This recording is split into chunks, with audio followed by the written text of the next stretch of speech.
we will discuss about equation of state for real gases, that is van der Waals equation के बारे में आज हम लोग डिस्कस करेंगे। ये बेटा एक्चुअल में क्या था, जो van der Waals इक्वेशन थी एक तरह से मॉडिफाइड फॉर्म थी आइडियल गैस इक्वेशन की। This was actually the modified form of ideal gas equation because of the you can say one terms you can say the failure of ideal gas equation, because अगर हम ये देखें ideal gas equation के accordingly अगर gases को discuss करें तो वहाँ पे particularly at all conditions of temperature and pressure there is no particular gas which follow the ideal gas equation और which follow the gas laws. So particular gas laws को फॉलो तो करती है लेकिन at particular conditions of temperature and pressure. Okay, तो इस चीज़ को थोड़ा सा सॉर्ट आउट करने के लिए, रिमूव आउट करने के लिए आइडियल गैस इक्वेशन को रियल गैसेस के लिए एक तरह से क्या किया गया, मॉडिफाई किया गया। ठीक है, दैट इज इसको नाम दिया गया equation of state for the real gases. Actually ये एक मॉडिफिकेशन थी किसकी, आइडियल गैस इक्वेशन की। जैसा कि हम लोगों ने डिस्कस किया था कि kinetic molecular theory of gases, ठीक है, जो एक थ्योरेटिकल जस्टिफिकेशन थी फॉर गैस लॉज, उसके अकॉर्डिंगली दो ऐसे पोस्टुलेट, दो ऐसे कैरेक्टरिस्टिक्स राइज हो रहे थे जिसकी वजह से ये माना जाता है कि रियल गैसेस जो है वो डेविएट करती हैं फ्रॉम आइडियल बिहेवियर। और वो दो पोस्टुलेट कौन से थे? The first one was the volume of the gaseous molecules या gaseous particles is negligible as compared to the total volume of the gas, means to say जो individual particle of the gas that is gaseous molecule होते हैं उनका जो volume होता है वो total volume of the gas के comparatively negligible रहता है। तो ये एक फॉल्टी पोस्टुलेट था, क्योंकि अगर हम गैसेस मॉलिक्यूल के वॉल्यूम को निगलेक्ट करेंगे तो अल्टीमेटली एक स्टेज ऐसी आएगी कि ओवरऑल गैसेस वॉल्यूम ही निगलेक्ट हो जाएगा, विच इज़ नॉट पॉसिबल। ठीक है, और सेकेंड पोस्टुलेट था about the intermolecular forces of attraction that takes place between the gaseous particles और गैसियस मॉलिक्यूल्स। तो according to kinetic molecular theory of gases क्या था, there does not exist any type of force of attraction between the gaseous particles, that is constituent of the particles of gas, that is molecules atoms है, उनमें kinetic molecular theory के accordingly कोई भी force of attraction exist नहीं करता या फिर negligible force of attraction exist करता है। अगेन दिस इज कॉन्ट्राडिक्टरी, क्योंकि अगर ऐसा होता then no particular gas could be liquefied. अगर गैसेस पार्टिकल्स में इंटर पार्टिकल फोर्सेज ही नहीं होंगे then how gases can be liquefied, फिर तो गैसेस लिक्विफाई नहीं होनी चाहिए थी। बट ये कॉन्ट्राडिक्टरी है, gases can be liquefied by applying the temperature, by applying the conditions of temperature and pressure, that is generally low temperature and high pressure condition apply करके हम गैसेस को क्या कर सकते हैं, लिक्विफाई कर सकते हैं। ठीक, तो कहने का मतलब ये है कि ये दो मेन पोस्टुलेट थे जिसकी वजह से ये डेविएशंस राइज हो रही थी, deviations from the ideal behaviour. तो इन दो पोस्टुलेट्स को ही एक तरह से करेक्ट किया गया था बाय van der Waals। ठीक है, van der Waals actually scientist थे J.D. van der Waals, इन्होंने 1873 में मॉडिफाई किया था आइडियल गैस इक्वेशन को by applying two main corrections, one is volume correction and another is that is force of attraction, that is pressure correction जिसको हम बोलते हैं। ये दो करेक्शंस की गई थी by Johannes van der Waals। ठीक है जी, जिन्होंने इसके बारे में डिस्कस किया था।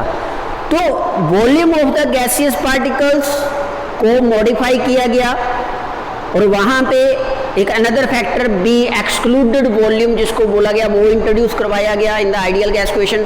अब फ्रॉम आइडियल गैस इक्वेशन क्या था, from ideal gas equation, ideal gas equation बोलती है PV is equal to nRT होती है।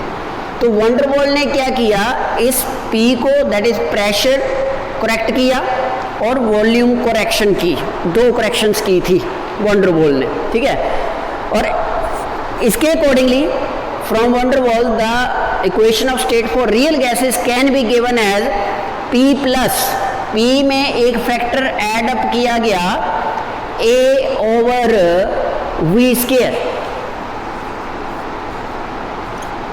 दिस वन, एंड V से एक फैक्टर एक्सक्लूड किया गया, निकाला गया, V minus B is equal to RT for 1 mole of gas, for 1 mole of gas, ठीक है। और you can say P plus for n moles of gas के लिए जो जनरल एक्सप्रेशन दिया गया था that was P plus AN square over V square into V minus NB is equal to nRT. This is for n moles of gas.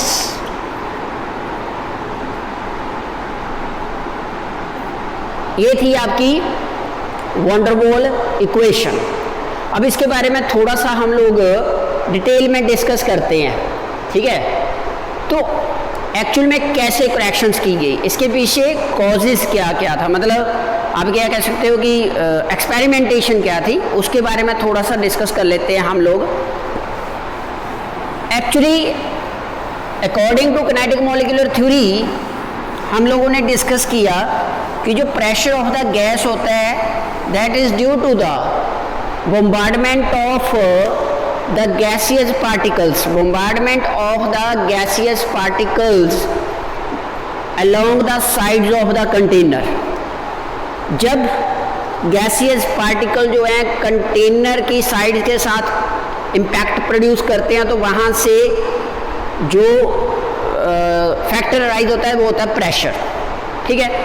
तो उसके accordingly and secondly the volume of the gaseous particles को लेकर consider किया गया। तो सबसे पहले हम लोग डिस्कस करेंगे करेक्शन फॉर वॉल्यूम। जो वॉल्यूम करेक्ट किया गया था वो कैसे किया गया था, correction for volume, correction of volume, यहाँ पर सिंपली लिख सकते हो वॉल्यूम करेक्शन। जो वॉल्यूम करेक्शन थी आपकी, ठीक है, उसके बारे में डिस्कस किया गया था कैसे। अब जो वॉल्यूम ऑफ द गैस रहता है that was occupied by the gaseous particles, उसको लेट किया गया V, क्योंकि kinetic molecular theory of gases के accordingly volume of gaseous molecule negligible था। यहाँ पे उसको क्या किया, कंसीडर किया गया that those particular species have their own volume that is V। V किया गया volume of the gaseous molecules, ठीक है, कंसीडर किया गया, लेट किया गया। Consider V as the volume of the gaseous molecules. Secondly, when these molecules are moving, their effective volume is 4 times the actual volume. जब ये पार्टिकल्स मूव करते हैं तो इनका जो वॉल्यूम रहता है वो इनके एक्चुअल वॉल्यूम के 4 टाइम्स इंक्रीज कर जाता है, which was discussed experimentally by the van der Waals, ठीक है। that is यहाँ पे क्या कहेंगे, when these particles या molecules आप कह सकते हो are moving, their volume becomes 4 times, that is it becomes 4V। जो मॉलिक्यूलर वॉल्यूम रहता है वो कितना हो जाता है, 4V। व्हेन, कब, when the molecules are moving, तो उनका जो इफेक्टिव वॉल्यूम रहता है, ठीक है, इफेक्टिव वॉल्यूम लिखेंगे, इफेक्टिव वॉल्यूम बिकम्स कितना हो जाता है, 4V हो जाता है। सो कहने का मतलब ये है कि इस 4V को एक फैक्टर मान लिया गया, let this effective volume 4V is equal to B, small b, and this B is known as excluded volume or co-volume. This is excluded volume or co-volume, ये एजम्पशन की गई थी, एज्यूम करके चला गया था कि गैसेज मॉलिक्यूल्स का जो एक्चुअल वॉल्यूम होता है उसको हम निग्लिजिबल नहीं मान सकते। हमने उसको कंसिडर कर लिया कि that is let v be the volume of the gases molecule. And ये देखा गया कि जब मॉलिक्यूल गैसेज मॉलिक्यूल जो मूवमेंट करते हैं, means when they are moving, तो उनका जो वॉल्यूम होता है वो अपने वॉल्यूम के 4 टाइम्स इंक्रीज कर जाता है, ठीक है, दैट इज 4v हो जाता है। और इस वॉल्यूम को माना गया एक्सक्लूडेड वॉल्यूम और को वॉल्यूम बोला गया इस चीज को, that is the free volume available to the gas molecules for the movement. जो करेक्टेड वॉल्यूम आया अब आपके पास, corrected volume that is equal to, that is the, आप ये कह सकते हो, the free volume available to gas molecules for movement. तो वो आपके पास कितना बचेगा, it will be, it is equal to v minus b. जब हम मॉलिक्यूलर वॉल्यूम को टोटल वॉल्यूम में से सब्ट्रैक्ट करेंगे तो हमारे पास अवेलेबल स्पेस बच जाएगी for which is present for the movement of the gaseous particle for 1 mole के लिए, for 1 mole, and v minus n b for n moles of gas के लिए, ठीक है जी। इस तरह से इसको करेक्ट किया, that is the effective volume is 4 times the actual volume of the gas molecules that can be shown by the various observations that were discussed experimentally, clear। इस तरह से इसको डिस्कस किया गया था। This was the volume correction. The second one is pressure correction. Next is pressure correction.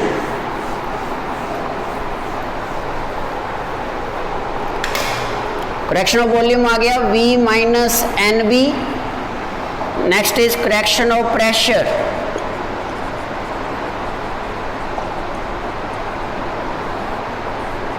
ये बड़ा simple सा था। इसमें क्या रहता है कि जैसे मान लीजिए ये आपका एक कंटेनर है in which the gas is enclosed, ठीक है।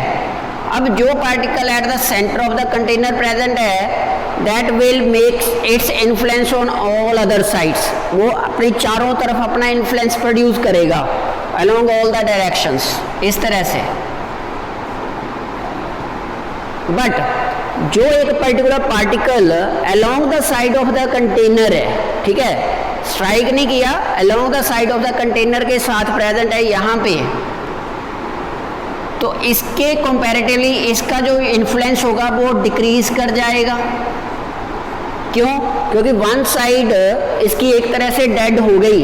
क्यों डेड होगी? Because that is along the side of the container, तो उस तरफ तो उसका इन्फ्लुएंस पड़ेगा नहीं, ठीक है।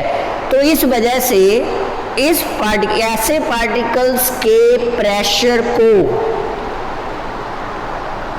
इस तरह के पार्टिकल जो सेंटर में पार्टिकल प्रेजेंट होते हैं which makes their influence on all the sides, उन पार्टिकल्स के प्रेशर के इक्वल करने के लिए एक अगेन एक हाइपोथेटिकल एक तरह से एक फैक्टर को इंट्रोड्यूस करवाया गया जिसको बोला गया a over v square. a आपका फैक्टर था, ठीक है। और करेक्शन कैसे की गई? दैट इज, अब हमने डिस्कस किया था क्या कि जो करेक्शन प्रेशर, मान लीजिए ये आपका प्रेशर ऑफ गैस है टोटल। अब इस प्रेशर में एक स्मॉल प्रेशर, ये जो यहाँ पे decrease in pressure in particles की वजह से जो ओवरऑल प्रेशर डिक्रीज कर रहा है इन पार्टिकल्स की वजह से, ठीक है, वो मान लिया हमने स्मॉल p, तो उसको यहाँ पे ऐड किया गया p प्लस स्मॉल p। ये स्मॉल p क्या है? The pressure exerted by the, या pressure to be exerted by the particle which are present along the side of the container. इस तरह से इसको डिस्कस किया गया और यहाँ पे उस फैक्टर को ऐड अप किया गया, क्योंकि वो उतना इसका जो प्रेशर है उतना ही क्या हो रहा है, कम हो रहा है, तो इक्वलाइज करने के लिए उसको बढ़ाया गया, अप्रोक्सीमेट जिसको हम बोलते हैं, अप्रोक्सीमेशन में ये करेक्शन की गई P प्लस स्मॉल p। लेकिन इसमें अनदर फैक्टर्स भी अवेलेबल रहते हैं, जैसे वॉल्यूम फैक्टर हो गया, डेंसिटी फैक्टर एक्सेट्रा एक्सेट्रा, तो उसको कंसिडर किया गया।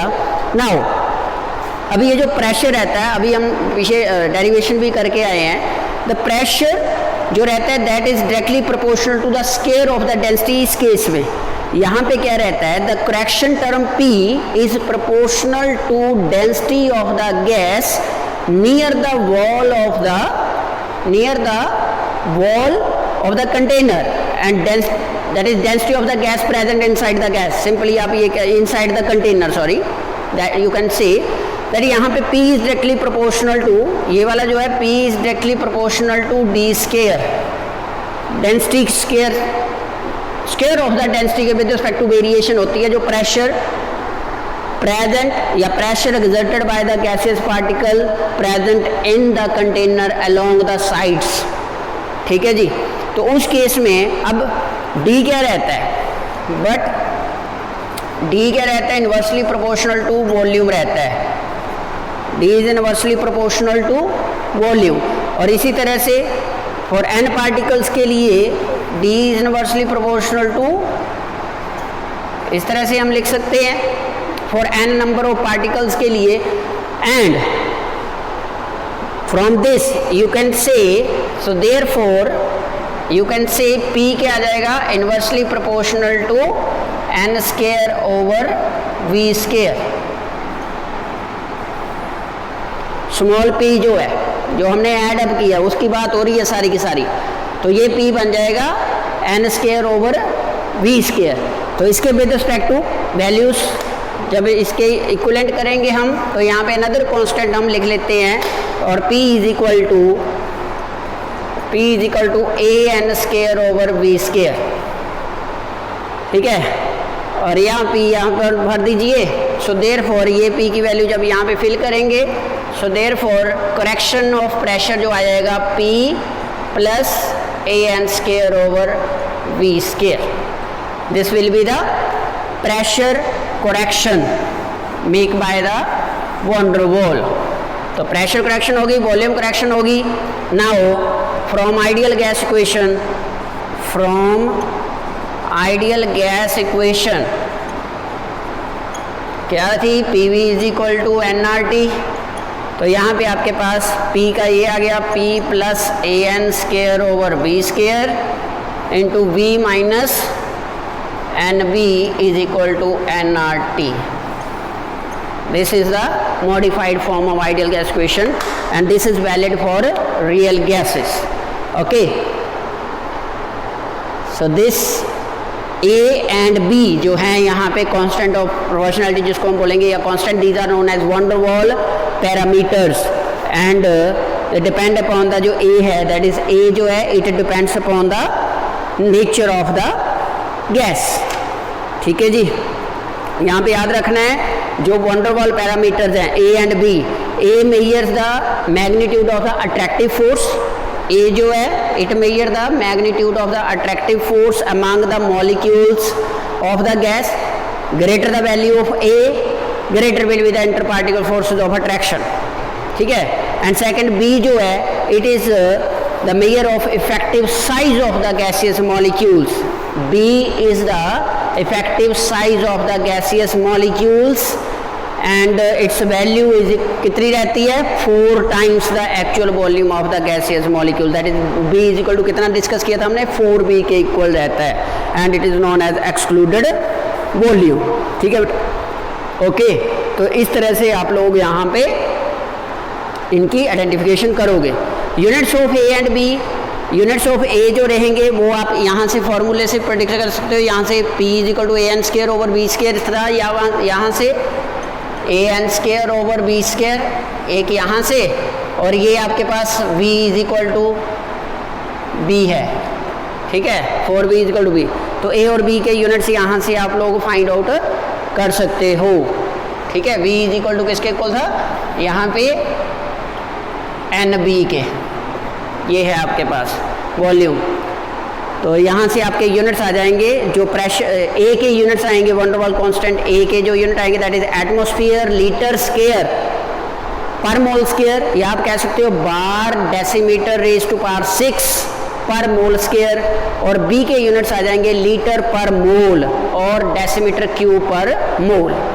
सो बेटा this is all about the van der Waals equation और equation of state for real gases. इसको आपने एक बार दोबारा से अच्छी तरह से लर्न कर लेना है। डेरिवेशन आपके सिलेबस में नहीं है, बट एक बार पढ़ लेनी है आपने किस तरह से राइज करैक्शन किस तरह से हुई है। इक्वेशन लर्न कर लेनी है क्योंकि इसके बेस के कुछ न्यूमेरिकल्स होंगे 1-2 आपके, ठीक है बेटा। So this is all about the chapter. इसमें कुछ डेफिनेशंस वगैरह हैं, और जैसे क्रिटिकल टेम्परेचर, क्रिटिकल फिनोमिना से related critical temperature, pressure conditions, तो एक लेक्चर में उनको हम डिस्कस कर लेंगे। टिल देन आप फिलहाल इसको जो सिलेबस कवर अप हुआ है उसके अकॉर्डिंगली इसको एक बार दोबारा से रिवाइज करिए अच्छी तरह से, ठीक है जी। फिर देखेंगे आगे।